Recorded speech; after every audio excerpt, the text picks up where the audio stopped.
Hello, যে ঘটনা ঘটছে আমার ঝাড়পুকুর ইউনিয়ন মামলা আছে। কারণ আমরা চাই 24 ঘন্টার মধ্যে খড়িকে ধরতে হবে। খড়ি সেখানেই থাক, খড়ি যদি ছাত্র মাটির বিষয় থাকে প্রশাসনকে খড়িকে ধরতে হবে, খড়ি উচিত বিচার করতে হবে এবং তাদের ফাঁসি কার্যকর করতে হবে। ভাইরা আমার, কারণ আমরা চাই একটা সন্তানকে যখন আমরা হারাই তখন বাপ মা যারা আছে তারা বোঝে একটা ছেলেকে মানুষ করতে গিয়ে কত কষ্ট কত কি করা লাগে। আর এই খুঁড়িরা দিন দুপুরে একটা 10 টাকা ছেলেকে যেভাবে হত্যা করেছে, যেভাবে সুইরাঘাত করেছে, এর ফাঁসি ছাড়ার কিছু নাই। তাহলে সবাই সহিংস করবেন।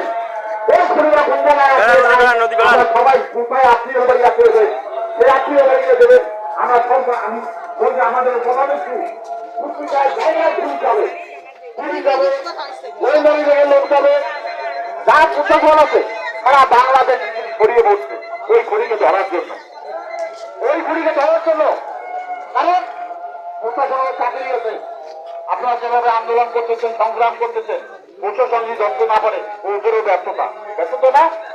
হ্যাঁ, তাই আমরা চাই যদি আপনারা এই রবিবারের মধ্যে যদি খড়িদেরকে ধরতে না পারেন একটা কঠোর আন্দোলন আমরা বন্ধ করতে, আমরা কঠোর আন্দোলন করবো। আমরা সবাই তাই আমি বলতে করতে বলতেছি আপনাদের অনুরোধ করি আপনারা আপনারা খড়িদেরকে যেখানে আছে আপনারা আমার বাড়ি বলতে কাজ করতে পারেন, আমরা কাজ করতে পারেন।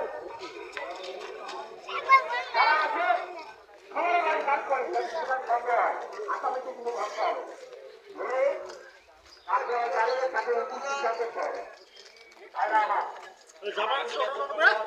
হ্যাঁ।